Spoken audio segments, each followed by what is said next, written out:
ଆପଣମାନେ ଦେଖିପାରୁଥିବେ ଯେଉଁ ମୋ ପଛରେ ଲାଗିଛି ଗ୍ରାଫ୍ଟେଡ୍ ଟମାଟୋ। ତାର ଭେରାଇଟି ବିଷୟରେ ଆପଣମାନଙ୍କୁ ତ କହିବି, କେବେ ଲାଗିଥିଲା କହିବି। ଆଉ ବହୁତ ସାରା ଭାଇମାନେ କମେଣ୍ଟ କରିଥିଲେ ଫାଷ୍ଟ ଭିଡ଼ିଓ ଯେତେବେଳେ ପକେଇଥିଲି, ଯେତେବେଳେ ମୁଁ ଟ୍ରାନ୍ସପ୍ଲାଣ୍ଟ କରିଥିଲି, ତ ଭାଇମାନେ କମେଣ୍ଟ କରିଥିଲେ ଭାଇ ଏଗୁଡ଼ା 2 ଟଙ୍କା 3 ଟଙ୍କା ବିକ୍ରି ହେବ।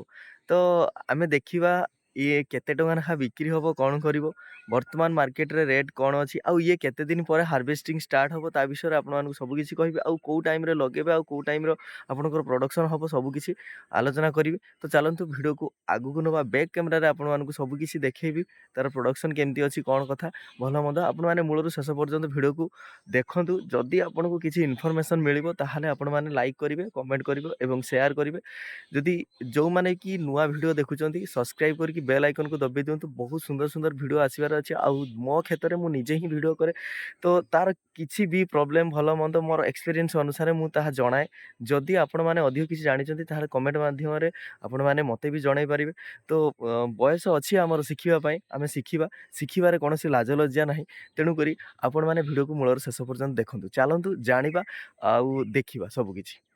ଆପଣମାନେ ଦେଖିପାରୁଥିବେ ଇଏ ଯେଉଁ ଲାଇନ୍ ଅଛି ଇଏ ପୁରା 12 ଲାଇନ୍ ଲାଗିଛି। ଆଉ ଗୋଟେ ଗୋଟେ ଲାଇନ୍ ପୁରା 200 ଫୁଟ ଅଛି। ତ ଆପଣମାନେ ଲକ୍ଷ୍ୟ କରନ୍ତୁ। ପ୍ରଥମେ ତ ଆପଣମାନେ ଦେଖନ୍ତୁ କେମିତିକା ସିଷ୍ଟମ୍ରେ ଆକୁ କରାହେଇଛି, କେତେ ଡିଷ୍ଟାନ୍ସ ଅଛି, କ'ଣ କଥା ଆପଣମାନେ ଦେଖିପାରୁଥିବେ। ଦେଖିସାରିଲା ପରେ ଆପଣମାନଙ୍କୁ ମୁଁ କଥା ହେବି। ତ ଭିଡ଼ିଓ ଆଜି ପର୍ଯ୍ୟନ୍ତ ଆସିନଥିଲା ଏଇଥିପାଇଁ କି ମୋ ନିଜର ବାହାଘର ଥିଲା। ତ ସେଥିପାଇଁ ସମସ୍ତଙ୍କୁ କହି ରଖିବି ଯେ ମୋର ଯେତେବେଳେ କିଛି କାମ ପଡ଼ୁଛି ତ ମୁଁ ଭିଡ଼ିଓ ଆଣିପାରୁନି। ତ କିଛି ବି ଟେନସନ୍ ନେବା ଦରକାର ନାହିଁ। ଭିଡ଼ିଓ ଏମିତି ଆସିବ, ଯଦି କେତେବେଳେ ବି ନ ଆସେ ଆପଣମାନେ ଜାଣିପାରୁଥିବେ ଯେ ନିହାତି କିଛି ଗୋଟେ ବ୍ୟସ୍ତ ଭିତରେ ରହିଯାଇଥିବି, ତ ସେଇଥିପାଇଁ ଭିଡ଼ିଓ ଆସିପାରି ନାହିଁ। କିନ୍ତୁ ଆପଣମାନେ କୌଣସି ପ୍ରକାର ବ୍ୟସ୍ତ ହେବାର କିଛି ନାହିଁ। ଆପଣମାନଙ୍କୁ ଯେଉଁ କଣ୍ଟାକ୍ଟ ନମ୍ବର ମୁଁ ଦେଇଛି ଭିଡ଼ିଓ ମାଧ୍ୟମରେ ଆପଣମାନେ ଯେଉଁ କଲ୍ କରୁଛନ୍ତି, ଯଦି ମୁଁ ଫାଙ୍କା ଥାଏ ତାହେଲେ ନିଶ୍ଚିତ ଭାବରେ ଆପଣଙ୍କ କଲ୍କୁ ମୁଁ ରିସିଭ୍ କରିବି ଆଉ କଥା ହେବି ମଧ୍ୟ। ଯଦି ଫାଙ୍କା ନଥାଏ ତାହେଲେ ରିସିଭ୍ କରିକି କଥା ହେଇପାରେନି। ତେଣୁକରି ଆପଣ ମନ ଦୁଃଖ କରିବା କିଛି ଆବଶ୍ୟକ ନାହିଁ। ଆପଣମାନେ ଦେଖିପାରୁଥିବେ ଯେଉଁ ମୋର ଗ୍ରାଫ୍ଟେଡ୍ ଟମାଟୋ ଲାଗିଥିଲା ଆଜିକି 52 ଦିନ ହେଇଗଲାଣି, 52 ଡେଜ୍। ତ ଟମାଟୋ ବି ବହୁତ ସୁନ୍ଦର ଭାବରେ ଲାଗିଛି। ଯେହେତୁ ବାହାଘର ପାଇଁ ବ୍ୟସ୍ତ ରହିଯାଇଥିଲି, ଲେବର ଉପରେ ଡିପେଣ୍ଡ କରିକି ଯାହା ବି ହେଇଛି ତ ଭଲ ହେଇଛି। କିଛି ବି ଆଉ କିଛି ଆଗକୁ ହେବାର ଅଛି। ବର୍ତ୍ତମାନ ବି ଥଣ୍ଡା ଅଛି, ପ୍ରଡ଼କ୍ସନ୍ ଆରାମସେ ଆହୁରି ବି ବଢ଼ିବ, କିଛି ଅସୁବିଧା ନାହିଁ। ଇଏ ଯେଉଁ ଟମାଟୋ ଲାଗିଛି ଏ ଟମାଟୋ ଜୁନ୍ ପର୍ଯ୍ୟନ୍ତ ସେଲିଂ ହେବ। ଜୁନ୍ ପର୍ଯ୍ୟନ୍ତ ଯଦି ସେଲିଂ ହୁଏ ତାହେଲେ ଆମର ମେ ମାସରେ ବହୁତ ଭଲ ରେଟ୍ ମିଳିଯାଏ। ଆପଣମାନେ ବି ଲକ୍ଷ୍ୟ କରିଥିବେ ପୂର୍ବ ବର୍ଷ ସେମ୍ ସିଚୁଏସନ୍ ହେଇଥିଲା। ସେଥିପାଇଁ ଆମେ ଟିକେ ଏଇଟା ଲେଟ୍ କରିକି ଲଗେଇଥିଲେ। ତ ଲେଟ୍ କରିକି ଲଗେଇବାର ମାନେ ହେଉଛି ପ୍ରଡ଼କ୍ସନ୍ କମ୍ ହେବ କିନ୍ତୁ ଆପଣଙ୍କର ରେଟ୍ ଭଲ ମିଳିବ। ଆପଣମାନେ ଦେଖିପାରୁଥିବେ କେତେ ସୁନ୍ଦର ଭାବରେ ସଜେଇ ହେଇକି ଯେଉଁ ଟମାଟୋ ହେଇଛି ଗୁଚ୍ଛାରେ ଗୁଚ୍ଛାରେ ଆପଣମାନେ ଦେଖିପାରୁଥିବେ। ସାଇଜ୍ ବି ବଢ଼ିବାକୁ ଲାଗିଲାଣି, କିଛି ଅସୁବିଧା ନାହିଁ। ଗୋଟେ ଗୋଟେ ଯିଏ ଫାଷ୍ଟ ହେଇଥିଲା ସିଏ ପାଚିବାକୁ ଲାଗିଲାଣି। ଫିର୍ ବି ମୁଁ ଗ୍ରୋଥକୁ ବଢ଼େଇବାକୁ ଲାଗିଛି, କିନ୍ତୁ ଯେଉଁ ମ୍ୟାଚର୍ ହେବା ପାଇଁ ମୁଁ ଦେଉନି, ମାନେ ପାଚିବା ପାଇଁ ଦେଉନି। ଟିକେ ବଡ଼ ସାଇଜ୍ ହେଲେ ଆମକୁ ବହୁତ ଭଲ ରେଟ୍ ମିଳିଯିବ। ତ ଆପଣମାନେ ଦେଖିପାରୁଥିବେ କେତେ ସୁନ୍ଦର ଭାବରେ ଟମାଟୋ ସଜେଇ ହେଇଯାଇଛି। ଏଇ ଟମାଟୋ ଲାଗିଥିଲା ପାଖାପାଖି ଜାନୁଆରୀ 25ରେ, କିନ୍ତୁ ତାର ଯେଉଁ ଗ୍ରୋଥ୍ ହେଇକି ଆଜିକି ହେଇଗଲାଣି 2 ମାସ ପାଖାପାଖି ହେଇଯିବ। 25 ଆଜି 24 ତାରିଖ, 2 ମାସ ହେଇଯିବ।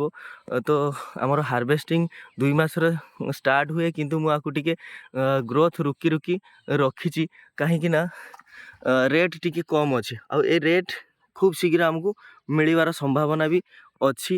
କାହିଁକି ନା ଯେଉଁ ରେଟ୍ରେ ଲୋକମାନଙ୍କର ଯେଉଁ ସରିଯାଉଛି ଟମାଟୋ, କାଳବୈଶାଖୀ ଆସୁଛି, ତା ସହିତ ଆପଣଙ୍କର ବର୍ଷା ବି ହେଉଛି, କ୍ଷେତ ସଫା ହେଇଯାଉଛି। ଗୋଟେ ଗୋଟେ ଲୋକଙ୍କର କ୍ଷେତ ଅଲରେଡ଼ି ସଫା ହେଇସାରିଲାଣି।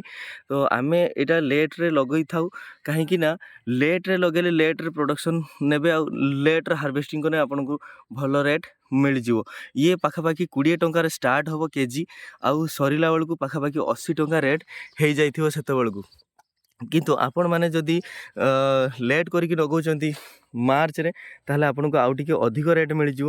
ମୁଁ ମାର୍ଚ୍ଚରେ ଲଗେଇ ପାରିବିନି, କାହିଁକି ସେତେବେଳେ ବହୁତ ସାରା ଟେମ୍ପରେଚର୍ ଅଧିକ ଥାଏ ଆଉ ମୋ ମାଟି ବହୁତ ଜଲ୍ଦି ଶୁଖିଯାଏ, ତ ସେଥିପାଇଁ ମୁଁ ଲଗାଏନି।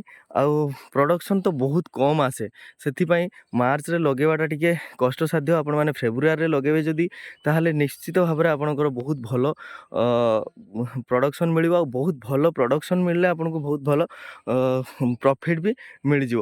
ତ ଆପଣ ଦେଖିପାରୁଥିବେ ପୁରା କ୍ଷେତ ଏମିତି କିଛି ଅଛି ଆଉ ପୁରା ଲାଗିଛି ଏଠି 1500 ଗଛ ଲାଗିଛି। 1500 ଗଛ ଲଗାଇବା ପାଇଁ ହେଲେ ଆପଣଙ୍କୁ ତାର ଯେଉଁ ଇନଭେଷ୍ଟ ଆପଣଙ୍କୁ ମିନିମମ୍ ଆପଣଙ୍କର ଚାରା ଗ୍ରାଫ୍ଟେଡ଼୍ ଚାରା ଯେଉଁ ଅଛି ସେ ଗ୍ରାଫ୍ଟେଡ଼୍ ଚାରାର ଦାମ୍ ଆପଣ ଯେଉଁଠି ଯେମିତି ଆଣିବେ ସେଇ ଅନୁସାରେ ରହିବ। ତ 12 ଟଙ୍କା ପାଖରୁ 20 ଟଙ୍କା ପର୍ଯ୍ୟନ୍ତ ବି ଚାରା ଅଛି, କିନ୍ତୁ ଆପଣ କେଉଁଠୁ ଆଣୁଛନ୍ତି ସେଇଟା ମ୍ୟାଟର୍ କରେ। ଇଏ ଯେଉଁ ଟମାଟୋ ଦେଖୁଛନ୍ତି ଇଏ ହେଉଛି ସେଜେଣ୍ଟାର ଶାହ ଟମାଟୋ, ଯାହାକି ଖରା ଦିନ ପାଇଁ ବହୁତ ଭଲ। ଆର ଯେଉଁ ମୋଟା ଚମଡ଼ା ଯାହାକି ଏତେ ଜଲ୍ଦି ପଚେ ନାହିଁ କି ଖରାପ ହୁଏ ନାହିଁ। ଯଦି କୁଆପଥର ମାଡ଼ ବି ହୁଏ ଟିକେ ଛୋଟ ସାଇଜ୍ର, ତାହାକୁ ବି ସିଏ ସହି ନିଏ, କୌଣସି ପ୍ରକାର ଖରାପ ହୁଏନି, ଫାଟେନି କି ପଚେନି। ଏଇଟା ପାଖାପାଖି ଆମେ 2ରୁ 3 ବର୍ଷ ହେଲାଣି ଆମେ ଲଗେଇ ଚାଲିଛୁ ଆଉ ବହୁତ ଭଲ ପ୍ରଡ଼କ୍ସନ୍ ବି ନେଉ ଆଉ ବହୁତ ଭଲ ରେଟ୍ ବି ନେଉ। ଆଉ ଯଦି ଆପଣ ଆକୁ ଭଲ ଭାବରେ କେୟାର କଲେ ତାହେଲେ ନିଶ୍ଚିତ ଭାବରେ ଆପଣଙ୍କୁ ବହୁତ ଭଲ ପ୍ରଡ଼କ୍ସନ୍ ମିଳିଯିବ। ତ ଆପଣମାନେ ଯଦି ବି ଗ୍ରାଫ୍ଟେଡ଼୍ ଟମାଟୋ ଚାଷ କରିବା ପାଇଁ ଚାହୁଁଛନ୍ତି ତାହେଲେ ରେନି ସିଜନ୍ରେ କରନ୍ତୁ, ଯେଉଁଟାକି ଜୁନ୍ରୁ ଷ୍ଟାର୍ଟ ହେଇଯିବ ଆପଣଙ୍କର ପୁରା ମାର୍ଚ୍ଚ ପର୍ଯ୍ୟନ୍ତ। ତ ଆପଣମାନେ ଯଦି ରେନି ସିଜନ୍ରେ ଲଗାଉଛନ୍ତି ତାହେଲେ ଜୁନ୍ ଜୁଲାଇରେ ଲଗାଇ ଦିଅନ୍ତୁ। ଆଉ ଯଦି ଆପଣମାନେ ଗରମରେ ଲଗାଉଛନ୍ତି ଗରମରେ, ତାହେଲେ ଆପଣଙ୍କୁ ଜାନୁଆରୀ 15ରୁ ଫେବୃଆରୀ 15 ଭିତରେ ଲଗାଇଦେବେ। ତ ଦେଖିବେ ଆପଣଙ୍କର ନିଶ୍ଚିତ ଭାବରେ ବହୁତ ଭଲ ଇନକମ୍ ଆସିଯିବ। ଆପଣମାନେ ଦେଖିପାରୁଥିବେ ଏଇ ଯେଉଁ ଗୁଚ୍ଛାରେ ଯେଉଁ ଟମାଟୋ ଲାଗିଛି ତା ଭିତରେ ପୁରା ଲାଗିଛି, ତାହା ବି ଆପଣମାନଙ୍କୁ ଦେଖେଇବା ସମ୍ଭବପର ହେଇପାରୁନି ଯେହେତୁ ପତ୍ର ଘଞ୍ଚ ଅଛି। ଆପଣମାନେ ଦେଖିପାରୁଥିବେ ଏଇ ସାଇଡ଼୍ରେ ଦେଖନ୍ତୁ କେତେ ବଢ଼ିଆ ଟମାଟୋ ପୁରା ଲାଗିଛି, ଏଇ ସାଇଡ଼୍ରେ ଦେଖନ୍ତୁ ପୁରା କେତେ ବଢ଼ିଆ ଟମାଟୋ ଲାଗିଛି। ଆଉ ଗୁଚ୍ଛା ଦେଖନ୍ତୁ କେତେ ସୁନ୍ଦର ଭାବରେ ଗୁଚ୍ଛାରେ ଟମାଟୋ ଲାଗିଛି। ଏ ଟମାଟୋ ଯେତେବେଳେ ସାଇଜ୍ ହେଇଯିବ ନା, ଗୋଟେ 80-90 ଗ୍ରାମ ହେବ ଆରାମସେ, କୌଣସି ଅସୁବିଧା ନାହିଁ। ଆପଣମାନେ ସବୁବେଳେ ଧ୍ୟାନ ଦେବେ ଯେ ଗ୍ରାଫ୍ଟେଡ଼୍ ଟମାଟୋ ଚାଷ କଲେ ଗ୍ରାଫ୍ଟେଡ଼୍ ଟମାଟୋକୁ ବହୁତ ମାତ୍ରାରେ ଖାଦ୍ୟ ଦରକାର। ମୋର ଟିକେ ଖାଦ୍ୟ ଦେବାର କମି ରହିଯାଇଛି, କାହିଁକିନା ଯେହେତୁ ବାହାଘର ବ୍ୟସ୍ତରେ ମୁଁ ରହିଯାଇଥିଲି ତ ଫାର୍ମକୁ ଆସିନାହିଁ। ତ ଲେବର ଉପରେ ମୁଁ ପୁରା ଭରସା କରି ଛାଡ଼ି ଦେଇଥିଲି। ସେମାନେ ଯାହା ପାରିଛନ୍ତି କରିଛନ୍ତି, ଫିର୍ ବି ଆପଣମାନେ ଦେଖନ୍ତୁ ଟମାଟୋ ମାନେ ଗୋଛାରେ ଟମାଟୋ ପୁରା ଲାଗିଛି। ଟିକେ ରୋଗଗ୍ରସ୍ତ ହେଇଯାଇଥିଲା, ଯାହାଫଳରେ କି ଟିକେ ଗଛ ଦବିଗଲା, ମାନେ ଲେବର ମାନେ ଜାଣିପାରିଲେନି ଯେ ଆକ୍ଚୁଆଲି ପ୍ରୋବ୍ଲେମ୍ କ'ଣ ହେଇଛି। ତ ସେଥିପାଇଁ ତ ଏଇଠୁ ଆପଣମାନେ ଗୋଟେ କଥା ବୁଝିପାରୁଥିବେ, ଯଦି ଆପଣମାନେ ଚାଷ କରୁଛନ୍ତି ତାହେଲେ ସମ୍ପୂର୍ଣ୍ଣ ଭାବରେ ଲେବର ଉପରେ ଡିପେଣ୍ଡେଡ଼ ହୁଅନ୍ତୁ ନାହିଁ। ଯଦି ଆପଣ ସମ୍ପୂର୍ଣ୍ଣ ଭାବରେ ଲେବର ଉପରେ ଡିପେଣ୍ଡେଡ଼ ହେଲେ ତାହେଲେ ଆପଣଙ୍କର ଲସ୍ ହିଁ ଲସ୍ ହେବ। ତ ବହୁତ କଷ୍ଟରେ ତାକୁ ରିକଭରି କରି ଚାଲିଛି। ଏବେ ନୂଆ ବ୍ରାଞ୍ଚ ବି ଆସିଲାଣି, ଆଉ ସିଏ ବି ଆରାମସେ ପ୍ରଡ଼କ୍ସନ୍ ଦେବ, ସୁଟିଂ ଆସିବ। ତ ସେସବୁ ଉପରେ ଟିକେ ଆପଣ ଅଧିକ ଧ୍ୟାନ ଦେବେ। ଏଇ ଲେବର ସମସ୍ୟା ଯାହା ବି ହେଲାଣି, ଲୋକମାନେ ଯଦି ଲେବର ଆଣିକି କାମ କରୁଛନ୍ତି କିନ୍ତୁ ତାଙ୍କ ଉପରେ ସମ୍ପୂର୍ଣ୍ଣ ଡିପେଣ୍ଡ ହୁଅ ନାହିଁ। ତ ଯଦି ସମ୍ପୂର୍ଣ୍ଣ ଡିପେଣ୍ଡ ହେଲେ ତାହେଲେ ନିଶ୍ଚିତ ଭାବରେ ଆପଣଙ୍କର ଲସ୍ ହିଁ ଲସ୍ ହେବ। ମୁଁ ଆପଣଙ୍କୁ ଏଇ ଗୋଟିଏ ରିକ୍ୱେଷ୍ଟ କରିବି, ଯଦି ବି ଆପଣ ଯେକୌଣସି ଚାଷ କରୁଛନ୍ତି ନା ନାହିଁ, ଆପଣ ନିଜେ ଟିକେ ସେଇଥିରେ ଅନ୍ତର୍ଭୁକ୍ତ ହୁଅନ୍ତୁ, ସମ୍ପୂର୍ଣ୍ଣ ଭାବରେ ଲେବର ଉପରେ ଡିପେଣ୍ଡ ହୁଅନ୍ତୁ ନାହିଁ। ତ ଭିଜୁଆଲ୍ ତ ଆପଣମାନେ ଦେଖିପାରୁଥିବେ ଟମାଟୋ କେମିତିକା ଲାଗିଛି ସବୁ। ଆଉ ଇଏ ହାରଭେଷ୍ଟିଂ ଯେତେବେଳେ ଫାଷ୍ଟ ହାରଭେଷ୍ଟିଂ ହେବ ଆପଣମାନଙ୍କୁ ଭିଡ଼ିଓ ଆସିଯିବ, ଆଉ ସେତେବେଳେ ରେଟ୍ କେତେ ଥିବ ସେ ଭିଡ଼ିଓ ବି ଆପଣମାନଙ୍କୁ ଆସିଯିବ। କାହିଁକିନା ବହୁତ ସାରା ମୋତେ କ୍ରିଟିସାଇଜ୍ କରୁଛନ୍ତି ଯେ ଟମାଟୋ 2 ଟଙ୍କା ଲେଖା ବିକ୍ରି ହେବ। ଆରେ ଭାଇ, ଟମାଟୋ 2 ଟଙ୍କା କେତେବେଳେ ନା, ଟମାଟୋ ଏବେ 2 ଟଙ୍କା, ଯେତେବେଳେ ଆଉ 15-20 ଦିନ ଯିବ ଟମାଟୋ ଲୋକଙ୍କର ସରିବ ନା ନୂଆ ତିଆରି ହେବ, ମୋତେ କୁହନ୍ତୁ ଆପଣ। ତ ସରିଯିବ ମାନେ ଆମକୁ ଏଥିରେ ଭଲ ପ୍ରଫିଟ୍ ମିଳିବା ଷ୍ଟାର୍ଟ କରିଯିବ, ଆଉ ଭଲ ରେଟ୍ ମିଳିବା ବି ଷ୍ଟାର୍ଟ କରିବ। ଦେଖିପାରୁଥିବେ କେମିତି ଟମାଟୋ ଲାଗିଛି, ଏ ସାଇଡ଼୍ରେ ଦେଖନ୍ତୁ କେମିତି ଟମାଟୋ ଲାଗିଛି। ତ ଓଭରଅଲ୍ କ୍ଷେତ ଆପଣମାନେ ଦେଖିପାରୁଥିବେ ପୁରା ଏମିତିକା ସଜେଇ ହେଇକି ରହିଯାଇଛି। ବହୁତ ସୁନ୍ଦର ଭାବରେ। ଆଉ ଗ୍ରାଫ୍ଟେଡ୍ ଟମାଟୋ ଏଇ ବାନ୍ଧିବାଟା ବହୁତ କଷ୍ଟ ଆଉ ବହୁତ ମେହନତ ମଧ୍ୟ। ଏଇ ଯେଉଁ ଏମିତିକା ନ ବାନ୍ଧିଲେ ବି ଏଇ ଯେତେବେଳେ ଏ ଗଛ ନାଳିରେ ପଡ଼ିବ ନା, ଏ ନାଳିରେ ବର୍ଷା ହେଲେ ପାଣି ଚାଲିବ ମାନେ ପୁରା ଟୋଟାଲି ପଚିଯିବ। ତ ନୂଆ ବ୍ରାଞ୍ଚ ଆପଣ ଦେଖିପାରୁଥିବେ ନୂଆ ବ୍ରାଞ୍ଚ ବି ଆସିଗଲାଣି। ଆଉ ଏଥିରେ ଫ୍ରୁଟିଂ ବି ଜବରଦସ୍ତ ହେବ। ଆପଣ ଦେଖିପାରୁଥିବେ ଏସବୁ ଫ୍ରୁଟିଂ ବି ଆସିଲାଣି ବହୁତ ସୁନ୍ଦର ଭାବରେ। କିଛି ଅସୁବିଧା ନାହିଁ। ଆପଣମାନେ ଯେତେବେଳେ ବି ଲଗାଉଛନ୍ତି ନିଜେ ତାକୁ ଯତ୍ନ ନେବେ, କୌଣସି ପ୍ରକାର ଲେବର ଉପରେ ଡିପେଣ୍ଡ ହେବେ ନାହିଁ। ତ ଦେଖିପାରୁଥିବେ ଟମାଟୋ କେମିତିକା ପୁରା ପୁରା ଆଲୋ ଟାଇପ୍ର କେମିତିକା ଝୁଲିଛି ପୁରା। ଦେଖିପାରୁଥିବେ ପୁରା କ୍ଷେତ ଏମିତି କିଛି ଅଛି। ପୁରା ତାର ଦୂରତା ଦେଖନ୍ତୁ କେତେ ଦୂର ଅଛି। ତ ଦେଖିପାରୁଥିବେ ସମୟ ତ ହେଇଗଲାଣି ବହୁତ ସାରା। ତ ଯଦି ଆପଣମାନେ ଅଧିକ କିଛି ଜାଣିବା ପାଇଁ ଚାହୁଁଥିବେ ତାହେଲେ ନିଶ୍ଚିତ ଭାବରେ କମେଣ୍ଟ କରନ୍ତୁ। କମେଣ୍ଟର ମୁଁ ପ୍ରାୟ ସମସ୍ତଙ୍କୁ ରିପ୍ଲାଏ ଦେଉଛି। ଯଦି ଜେନୁଇନ୍ କିଛି କଥା ଥିବ, ଯଦି ଜାଣିବାର ଥିବ କିଛି, ମୁଁ କମେଣ୍ଟରେ ଆପଣମାନଙ୍କୁ ରିପ୍ଲାଏ ଦେଇପାରିବି। ଆଉ ଯଦି ଅଧିକ କିଛି ଜାଣିବା ପାଇଁ ଚାହୁଁଛନ୍ତି ତାହେଲେ କଲ୍ କରିବେ। ମୋ ନମ୍ବର ଅଛି ୟୁଟ୍ୟୁବ୍ ଚ୍ୟାନେଲ୍ରେ ନମ୍ବର ଅଛି, ଆପଣ ଭିତରକୁ ପଳେଇଯିବେ ତ ସେଠି ପାଇଯିବେ ଆରାମସେ।